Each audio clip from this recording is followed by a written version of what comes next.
Well, good evening, viewers.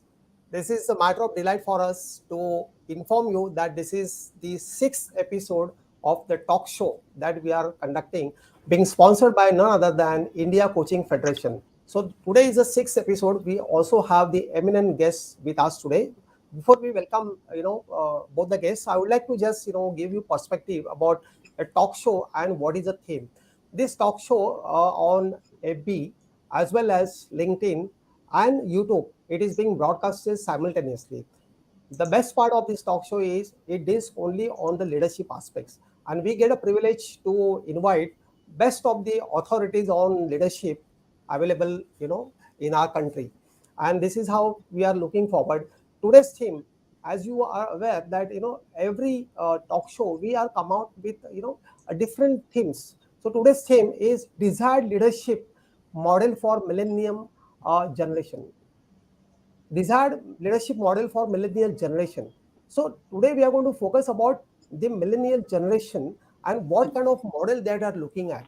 What is the best model suitable in terms of the leadership style? So this is the challenge for us to get best of the response and insights from our guests. And therefore, it's my own privilege. I must say that I would like to you know uh, invite the first and foremost our eminent guest. Would like to introduce Dr. Thirendra Gautam. He is a chairman of India Coaching Federation, but at the same time, he is also chairman of Navi Mumbai Chamber of Business and Industries. And Dr. Gautam has done immense amount of research in the field of human design, and he is being considered as an authority in India in terms of the life transformation, the various processes of transformation, how this transformation will have an impact on a job, career, business, and life of an individual besides relationship. So that's the best part in terms of Dr. Gautam's research is concerned. And we also have our second guest, and it's my privilege. And I must say that when we talk about what is the definition of women empowerment, then we always try to look into various dictionaries and all. But here I have a profile of none other than Lieutenant Sandhya Suri. She has got such a fantastic profile where I would say you will get the definition of women empowerment as I start introducing, Lieutenant Sandhya. So here it goes. Lieutenant Sandhya Suri is a change enabler, inspiration, and TEDx speaker. She is associated with Tesla Power USA Inc. as CHRO. She is leading the HR function in Tesla Power. Her areas of interest are HR advisory services, personal growth and balance, thought leadership, and professional ethics. Sandhya is a published international poet. She is a recipient of Best Learning and Development Leader of the Year 2022 award, being hosted by Navi Mumbai Chamber of Business and Industries. Her other awards include the Woman of Worth Award 2019 by Pinkishi Foundation. The next award is Inspiration Woman of the Year 2020 award by Asocam 40 over 40 Award 2020 by She People TV, and winner of Digital Global Public Speaking Championship by MS Talks. So here it goes as far as diversified background and the credentials and the accomplishments that our second guest, Lieutenant Sandhya Suri, has achieved. So as we talked about, the theme of today's discussion is desired leadership model for millennial generation. Here I would like to begin with my first question to Lieutenant Sandhya. Please share your experience. I would repeat, please share your experience as well as key reasons for which the millennial generation prefers the democratic leadership style over other forms of leadership style. Over to you, Sandhya. Thank you so much for the introduction. Hello, Dr. Gautam. Hello, Mr. Shetty. It's an honor to be with both of you again. And hello to everyone. Good evening, good morning, wherever you are in the world. In terms of leadership, when we talk about millennials and even Generation Z, these are young people. When we were growing up and when we were in our 20s, we looked up to people for leadership. We looked up to our culture. We looked up to our traditions and other things in terms of leadership. So the leadership looking up happened with people who were prominently placed either as our teachers or our gurus. These were the ones who kind of mentored us and set the standards for us. Now, what has happened with the millennial age when it has set in with the internet? A lot has changed. So, in terms of information, the flow of information, which used to be really slow when we were growing up or when we were, young adults, it has changed. It's transformed phenomenally. Quantum leap, I could call it in a way, because you've got information even before you type a search. In seconds, you have that information with you, and we come from a space where we had to go to the library to seek information or read CSR or GK books. So that's the generation we've grown up with. And we also happen to be the only generation which is bridging the gap between the previous and the modern one. So we're making accommodation. We've brought in the internet, and we are also learning to now deal with the depth and the pace of the internet. But Generation Z, the millennials, have been born into the internet. So, democracy in terms of empowerment, in terms of knowing exactly what they want, all of that is encompassed in most of the youngsters that I meet. And I feel that you cannot bind them by the rules that were relevant 40 years ago, or 20 years ago, or 30 years ago. These are sharp individuals. They are better qualified in terms of how much we had done in terms of our graduation, and when they're coming out from prominent schools, they have a range of specializations to do. So on that background, on that foundation, I find that the leadership styles need to change and adapt. It's very important, as agile as possible. But with that agility with which we can transform our, form of leadership as, the older generation, when we're talking about the newer generation, if you respect them, give them empowerment, and just monitor and, just guide them, that kind of leadership is what they are looking at. It's important also because they're pretty well informed. They don't take excuses as, oh, this is how it has always been done, or you must respect your elders. We as leaders these days have to earn that respect. It's not coming for free. Like we had to respect our elders whether we like them or not. I'm being very blunt here, but that's the kind of leadership style variance that has happened in the past 3-4 decades now. In terms of democracy, I feel when you give a person the freedom to function in a space that is full of passion, full of energy, full of things that they desire to achieve in life, they function better. They are more productive. This is the generation that takes a lot of breaks in between. This is the generation that wants to go out on a holiday every month. How do you cater to that kind of an energy and contain it into something that's very fixed? It doesn't work. So, flexibility in leadership is important. My own experience when I'm talking about it, I've mentored tons of students, hundreds and hundreds of students during the COVID period online, through Indian Zero. I've done that. Even now, I'm mentoring a lot of people. But the delight with which you can interact with them and learn from them is phenomenal. And for that kind of leadership, I think we need to be very courageous as leaders. When you're talking about true leadership, you're looking at space where a person, a leader in a team has to be courageous enough to say, hey, now you take the lead because you're the expert here. And then work it in a tandem and rotate that leadership as per the kind of expertise and competency required to do that part of the job. Are we brave enough to do that? And that leadership can be applied anywhere. If we are brave enough to do that, I think productivity goes up. That belief that I am handing over that leadership because it's required there now. I can be a team player. And then when I have the leadership back, I am not feeling insecure about it. Most of the time, we stop doing that only because we are so insecure of losing our chair or our seat as leaders. And that hinders our own association, our own rapport with the generation that believes in a leadership that can function in a very flexible manner. And post COVID, things have changed. We all know we can do with breaks. We all know we can work from home and function. We all know we can work from anywhere in the world and things will still go on. Right? Convincing that kind of a generation to follow a path which was very, very rigid doesn't. So that's my two bits for now. I think I've taken up enough time. Back to Yeah. you. Okay. So thank you very much for your insightful presentation.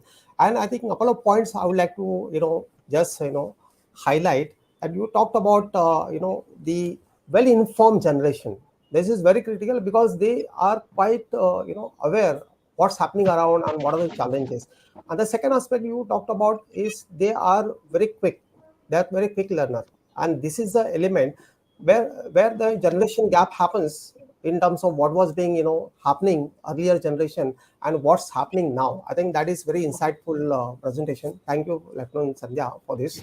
So over to Dr. Gautam for your perspective. Based on your experience, how would like to look at this particular perspective about millennial generation and why they prefer the democratic style of leadership over the other forms of leadership. Thank you, Suresh, and thank you, Sandhya, for explaining the democratic leadership and the expectation of millennials in nowadays. And it's a really insightful explanation. Suresh, the question is very, very important, and answer is not going to be very simple, and it might require long time, but we'll try to finish it off in Sure. limited time, whatever we have available. Uh, when we talk about millennials and we talk leadership, democratic leadership style, first, for our audience who are watching us on live through various social media, LinkedIn, Facebook, and YouTube, I would like to share that key understanding these two things are very important. Unless you have the clarity about what is the democratic leadership style and why it is required and why millennial prefers it, it is very important. Then the next part will be very clear. But before we talk about leadership or the millennials, one thing is common in both are people.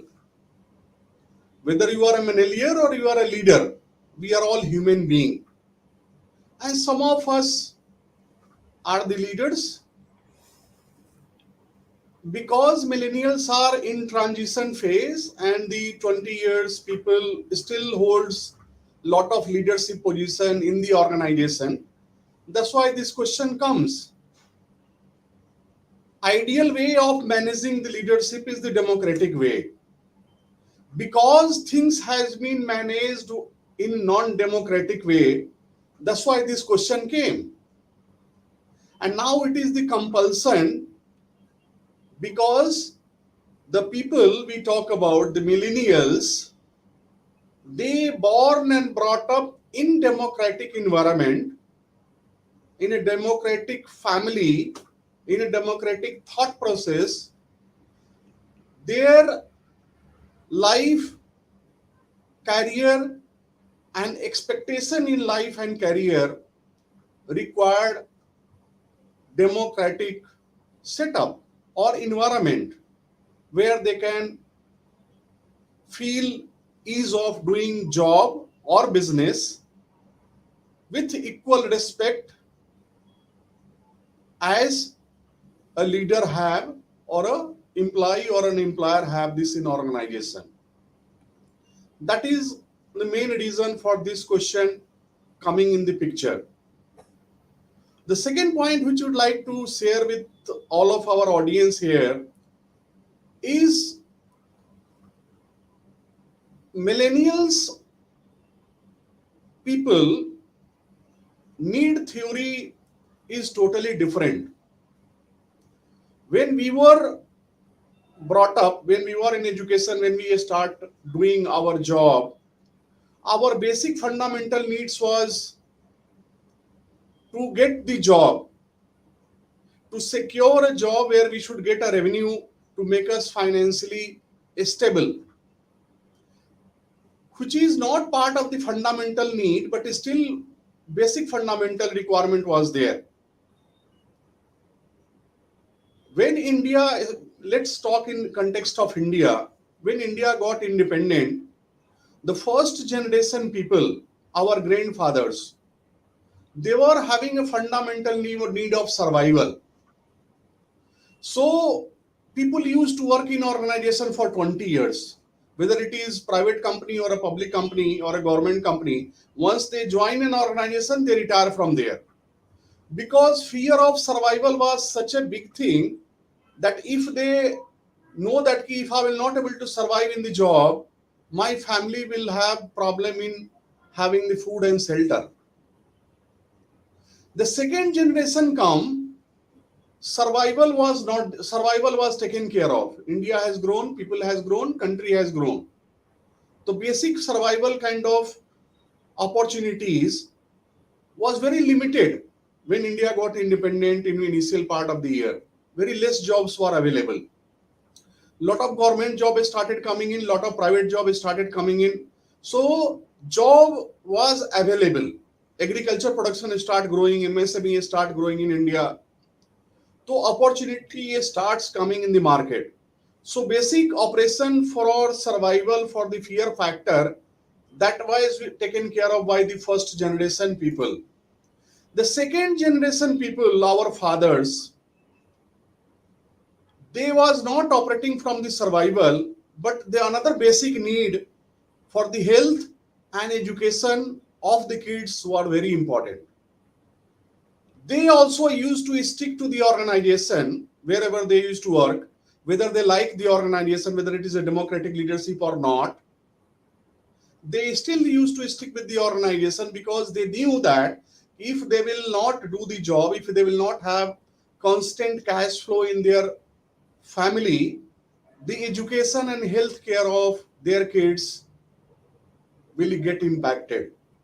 So they were still operating from the basic fundamental need of भोजन वस्त्र आवास, you can say, जो हम India में बोलते हैं.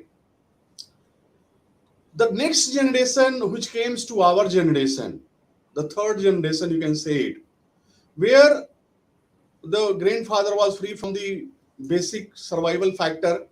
Education and career was taken care of. Our father, they have the house also. But our generation has the opportunity to get into the middle class family, an upper middle class family, to have a own house in cities, to have working in a good organization, getting better qualification, doing masters from professional MBA colleges by paying good amount of money. So this opportunity was created by our parents to us, and we have taken care of those needs, like next level needs, where you become part of the upper middle class or middle class population. There are more than 100 B grade cities are populating in India, and all they are doing good. So a country with more than 100 B grade cities and you have 1000 C grade cities, it's a huge transformation had happened. Now the millennials comes in, which are our kids. They don't have any survival fear factor. They don't have any house and survival or education or healthcare fear factor. They don't have the fear that they will have a house in cities or not. So this is already taken care by the generation before that. Millennials know that they have got best education, best qualification, and they don't have fear of survival.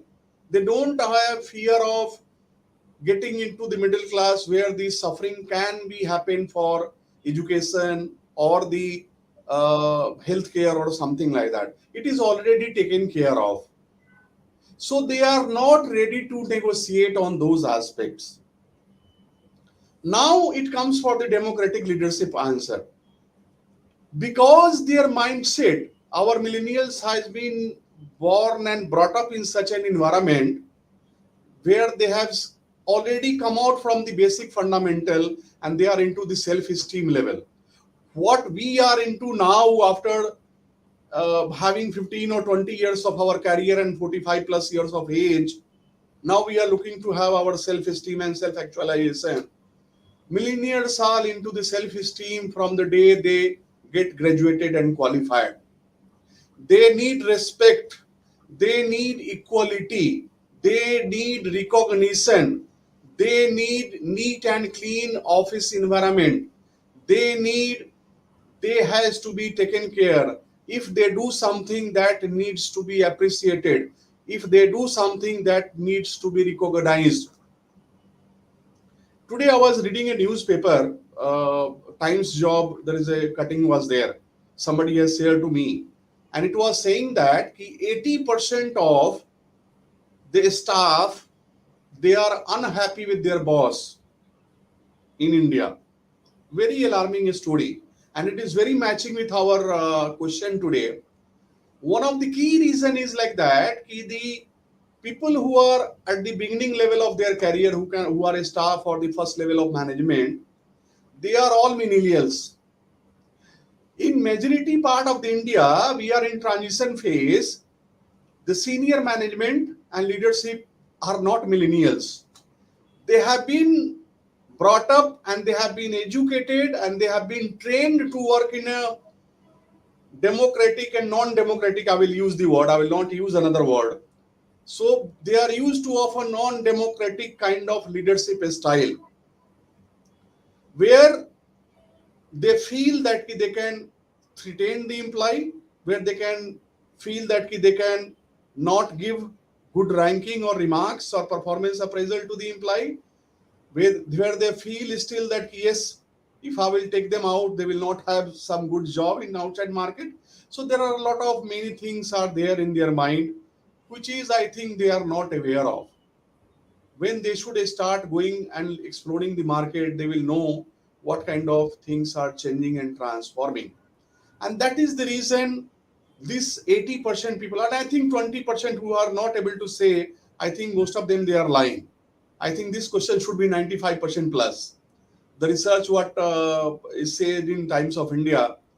So it is a big lesson. And Suresh, that's why I always keep on saying, he leaders of the business has to be transformed now. They have to be trained, coached, and mentored to understand how they can transform their leadership. One more point I will say, in India, our 80% businesses are family owned businesses. And there are a lot of big businesses who are family owned business. Family owned business runs like a kingdom. I will repeat the word. Family owned businesses are run like a kingdom. So they still feel that they are the king and they can create their own rules and regulations, and they will be able to manage their employee, whether it is a first level employee or the CEO board. They will manage the way they want. But the day has come now, and it is going to come in next 5 years in India. Those peoples are going to close their operation if they will not change their management style. So this is, I'm talking about the management and the leadership and democratic leadership. The second thing which has started coming up, which our Prime Minister, Mr. Modi, always share with the audience, India has the second largest ecosystem of startups. Millennials had started realizing that in spite of fighting for their bread and butter and their survival to the existing organization, they have an opportunity to create their own organization. This is the big change which has happened in last 5-10 years, and there is a big role of government and the policy they have created through various schemes, Startup India, Skill India, Digital India, all many kind of schemes, all of we know, and government is very much focused. So these startups, every month in India, one unicorn is getting created. So more unicorns are getting created by millennials. It is a big threat for the so-called kingdom style management of operations in India. So people has to understand it is not good for India, because if those organizations are not into the business, they are going to impact our GDP. So holistically, it is very good or very important to train and transform those companies and those organizations to bring into a leadership style. We always talk about change management. Now the change management is not required at the staff level, change management is required at the management level. The management has to change their thought process, the management has to change their attitudes, the management has to change their belief system, how they are going to be a manager, how they are going to be the change leader, and how they are going to be acceptable by the next level of generation which is going to come and working in the organization. Every year in India, around 1 crore people are graduating and they are coming into the mainstream business. Older peoples who are not able to change, they are going to make themselves redundant. I'm not talking about only the owners, but the business leader, the senior executives who has been working in the organization for 15 plus years. They has to change. If they will not change, they will be able to make redundant. And we have all seen the research in COVID period. Most of the job losers are the senior management people and middle management peoples. They lost their job, and the biggest reason is that they are not able to add value wherever they are able to be there in the position. So how they can add value wherever they are working in the organization, and this requires a big change and shift over the leadership style, how they are going to manage their business, their functions as a CXO or as a business leader. Few more points I would like to say that of course at India Coaching Federation we have designed research based training programs for this kind of leaders and executives and business owners to change their leadership style.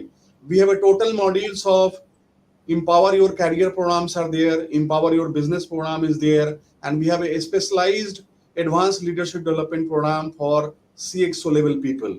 And we always talk about 90% of our content talks about how to transform your leadership, how to transform your personality, how to transform your decision making, how to transform your implementation strategy, because you have to survive, you have to co-create the organization with millennials. They are going to be in big numbers. Upper level management is always in a smaller number. They have to be more proactive, they have to be more transparent, they have to be more responsive, they have to be more attentive. And this requires a training, because the time they have got educated or MBA, that time this thing was not available. So now they should able to learn it. Then only they will able to survive, and they will able to pass on their wisdom, whatever they have acquired, to the next generation. Another point I would like to say it like that, yes, lot of good things about the next generation and millennials are there, but one gap is very there. They are very far from the practicality. Here, the gap can be bridged by the experienced people, our senior managers in the corporate, in MSME, in family-owned businesses. They have very good experience managing the businesses, taking out the work, because we should never forget, we the leaders, those leaders, they are able to bring the India, whatever India today is. Now we are talking about the millennials. They are more smarter, they are more tech savvy, they are fast, they are intelligent, but most of the time we cannot overrule the hard work. Only when you are able to do the hard work, you will be able to do a smart work. There is no smart work without hard work. Unless you know everything, you cannot become a smarter. If you know everything, you have the alternative, you can apply your brain, you can analyze the thing, and then you can be more smarter to do the things more better way, more quickly, more proper way, more cost efficient way. But if you don't know the things, everything, it will be just passing on the time. And which I see lot of millennials have some problem, this kind of problems, because we all keep on doing the interview of the fresh management graduate and technical graduates. Lot of depth analysis is lacking. So it is not only for the millennials, not only for the leaders, millennials also has to understand that they have to get these experiences from the senior managers, whoever they are. So there is a win-win situation from the both side. One side, leadership has to be transformed. They have to be democratic. At the same time, our millennials, they can not only survive with their smart work. That will be half smart work. They have to learn first the hard work, and then only hard work to transform into their smart work. So that's all I will try to say, Suresh. If I will continue, I will talk longer, but I think we should not be prolonging just the time. That's all I would like to share about this millennials and the democratic leadership. I think we can do some more session on this topic later some other day. Sure, sure. So thank you very much, Dr. Gautam. In fact, it's wonderful insights and two emerging points about I could capture. The one is about there is no fear in the minds of millennial, as you rightly said, in terms of how to survive in the job, and therefore they are very bold, they are very courageous. The second point that you have highlighted about their being, independence in terms of their own thought process, and they are looking forward what they want. When they're very clear about what they want, they are also have expectations from the senior leadership. So at the end of the Right. day, it's all about creating a balance between the wisdom of the senior leadership on one hand, on other hand, the inspiration, the ambition of the millennial. And once we create a balance, I think we'll be able to create India as a best nation in the world. So thank you very much, Dr. Dedran Gautam and Lieutenant Sandhya, for your innovative and insightful contribution. At the same time, I'm also thankful to all viewers for their quality time.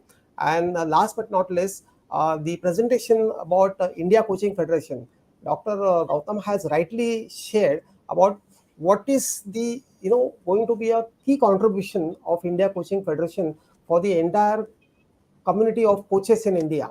And this is the only representative body which is being recognized by the government.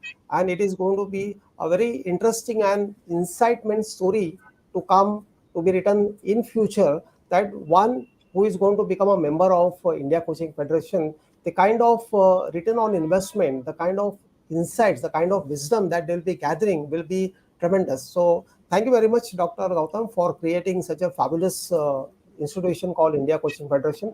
And again, I'm thankful to Captain Sandhya for your valuable time. Thank you very much. Thank you Thank so much. Thank you, Mr. Shetty. Thank you, Dr. Gautam. Very you. insightful conversation.